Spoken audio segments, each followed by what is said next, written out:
Welcome to Road to Billions podcast, the mentality of an entrepreneur. With your host, Moise Bertrand.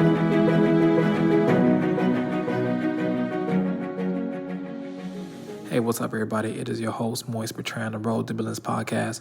And it's been an amazing journey, you guys. I appreciate every last one of you for listening and tuning in on the podcast where the information is here. It's here. I put it out. So if anybody ever listens in the future or wants to take more of an approach to business and entrepreneurship, they can find that content on this podcast. And that's my lifelong goal, this to fulfill everybody questions with this one podcast.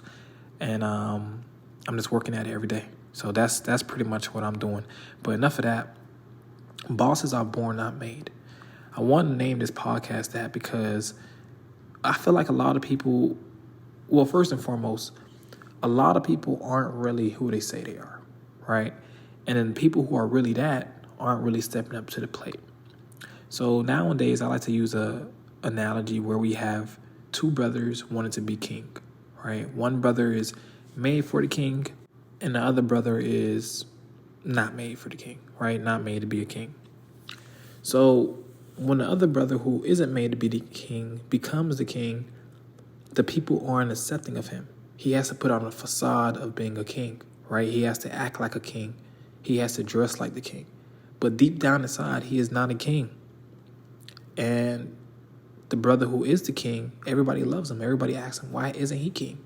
And he may not have been the most, appealing person, you feel me, in everybody's eyes at the time. But when they finally really get to meet the real, obviously the brother who was supposed to be king, but he didn't make the cut, they're like, oh, we made a mistake. You're actually the chosen one, right?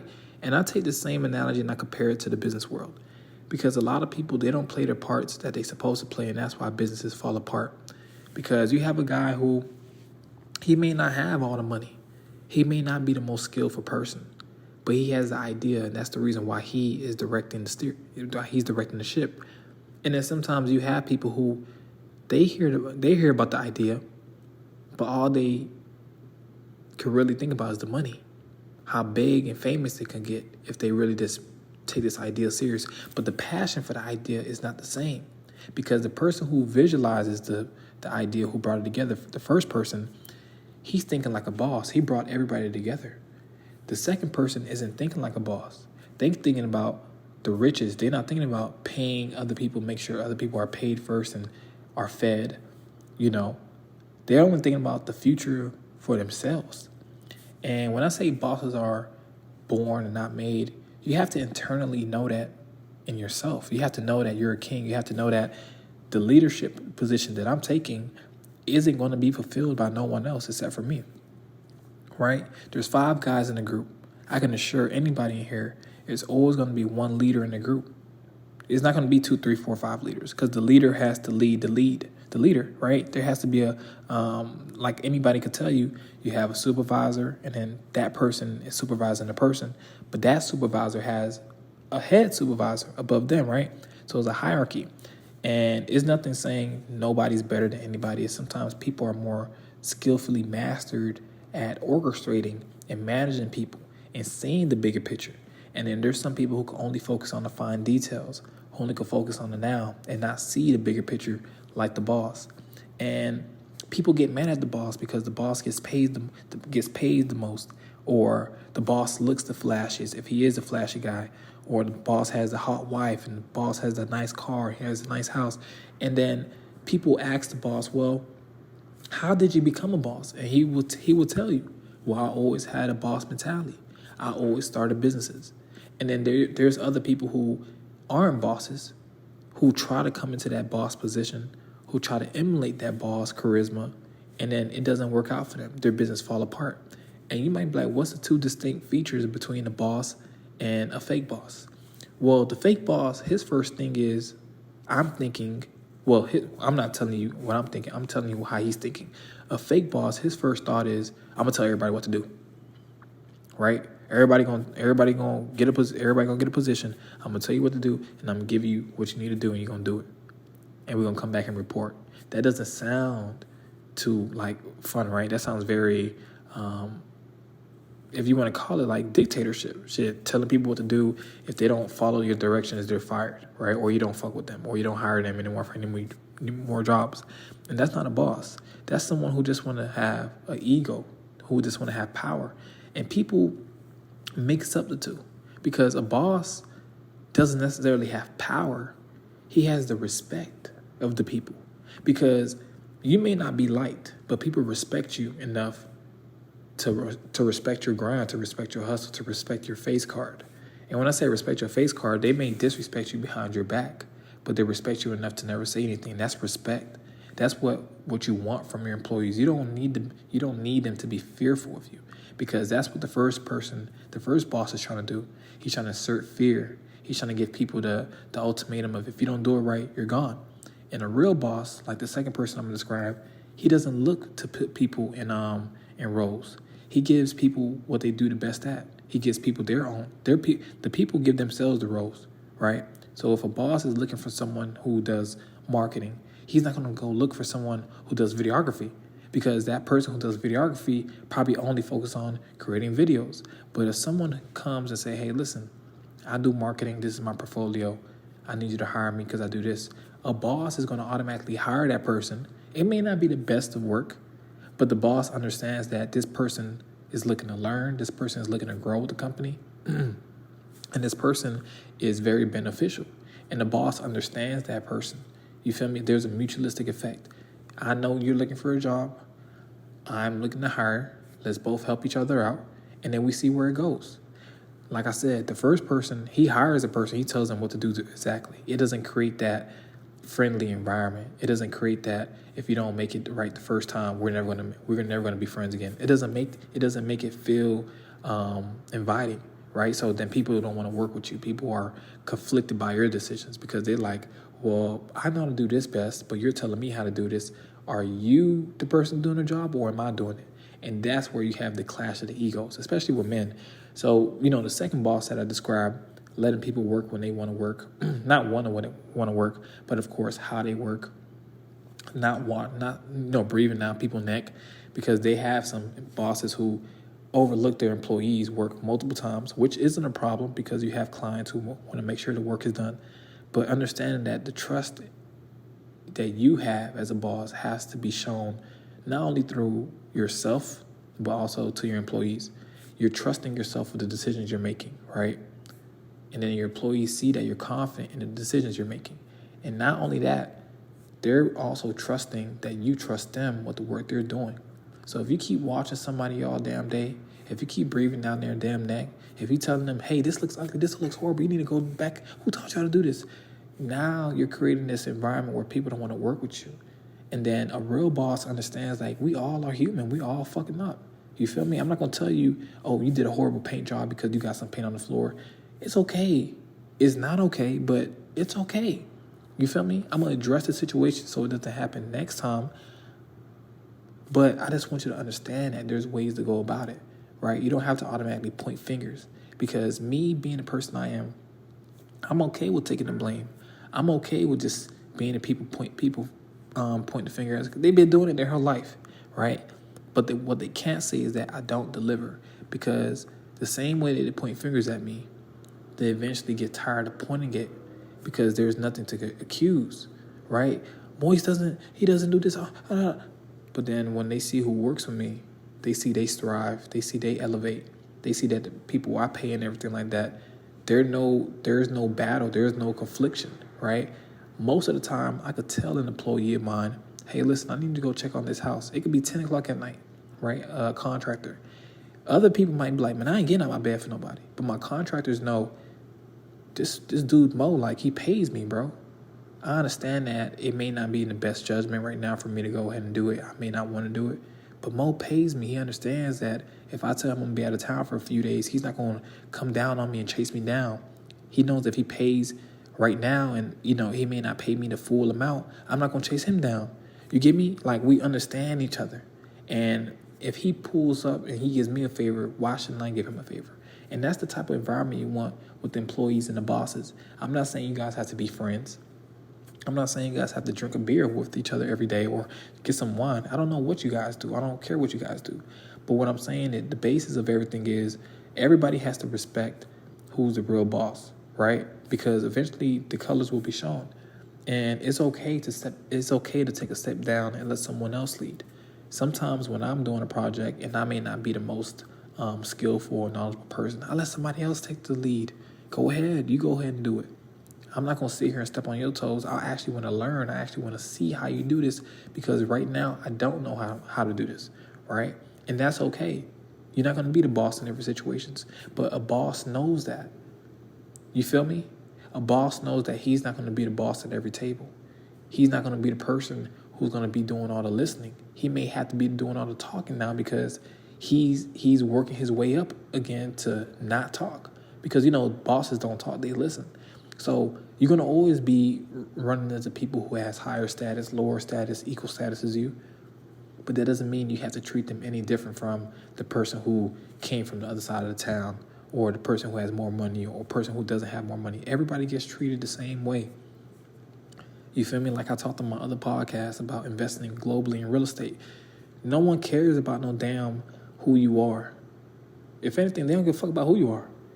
You feel me? So when you go to these other countries, I always talked about respect. I talked about money. I talked about understanding because you can't go one way. You can't do one thing without the other. You can't understand and then you're not going to learn. Like if you don't understand things, you're not going to learn, right? And if you have money, you need to learn how to balance that out, right? But you're only going to learn how to balance that out by listening to someone who's doing what? Better than you. Because they balanced it out already. And you may not want to be listening to that person. You may not understand how that person made it out together or how that person was able to take the same investments that you have and do better. But it's not for you to have your ego in front of that. It's not for you to ask all the questions because you're probably praying to get to that where that person's at and that person's giving you sauce. Right? And you, on the other hand, you want to be the boss. You want to be the boss so bad you're overlooking the information this person is teaching you. Because at this point, you feel like you got this far and you don't need nobody. So I tell people all the time, there's always going to be someone who's doing way better than you. There's always going to be a guy who is just atop of his game and you feel like you're not even where he's going to be at or ever be at. But that doesn't mean that he's better than you. That doesn't mean that you're less of a man than he is. That doesn't mean that he's a bigger boss than you. That doesn't mean that you're not a boss. That doesn't mean anything. All I'm saying is you have to understand bosses know there's a bigger picture to everything in life, right? And if you know one day you're going to be driving that Ferrari, you're going to have that penthouse, you're going to have everything you visualized about, right? That's going to come and materialize because you know deep down inside, you up next. And that's what a boss is. They're up next. They know that sometimes they have to be under someone's apprenticeship, but eventually they're up next. They know someone under them eventually want to become a boss as well. Only if the qualities are shown in that person, they're up next as well. But bosses teach. You feel me? Bosses don't hold information in because they need people to run the company. They need people to be on their A game just in case. They need people to represent who they're working for. And eventually you're going to look at people and try them really different once you start asking them questions about, how do they feel about having a team? What position do they play? Listen to people when they give you these answers to these. Because I like asking people questions. Hey, if we had this project, where would you fit in that? Oh, I want to be the person who leads because I understand that I could this. Okay, so you want to be the boss. Okay, we're going to let you to be the boss and we're going to see. If it runs smoothly, that's your purpose. If everything is everything is disorderly and everything's out the way, we're gonna have some problems. We're gonna say Mayday, but it doesn't mean that you're a bad boss. It just means that we're gonna figure out if you can solve it now. How do you react to stress? How do you react to situations that's not going your way? Are you lashing out on everybody else?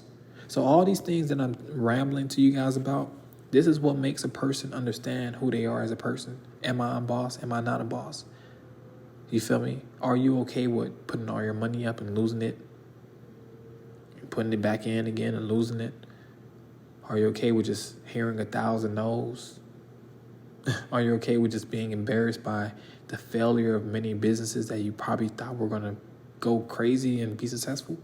Nah, you can't. You can't let these things defeat you. And if you can't go through these things, you are not made to be a boss. If you just want to be the person, be like, man, I don't got time for all that. It's okay. It's okay, because the world needs people who are service-oriented. Not everybody is going to lead the army. You feel me? Not everybody is going to be in that position. But that's why we have great people who do great things and specialize in everything, because, like I said, some people pay attention to fine detail. And when I use the word boss, I'm not talking about somebody who is controlling you. I'm not talking about someone who has the most money. I'm just talking about the person who is willing to go through the most shit and who's okay with taking all that shit in and turning that pain into passion. You feel me? Who's turning those lemons into lemonade? Because I had many experiences where I felt like I wasn't supposed to be leading. And everybody like, yo, Mo, hey, like, I'm like, damn, dog, like, everybody asked me the questions. And I had to sit back and ask myself, well, I'm in this position because what? Because I'm made to be a boss. I am a boss. Ever since I was younger, I've been hiring people and thinking about things in a bigger scale than most people could think of. And I thought it was normal, right? I thought it was normal until I started doing real estate, and I started realizing, like, hey, I'm really good at managing multiple things at once. It may not be easy, but that's my purpose. You get me? Providing other people's, taking other people's service and allowing them to make money as well. Providing employment, partnership, mentorship, giving back to the community. These things that bosses resemble, I eventually learned that about myself, right? That I am a natural born boss, a leader.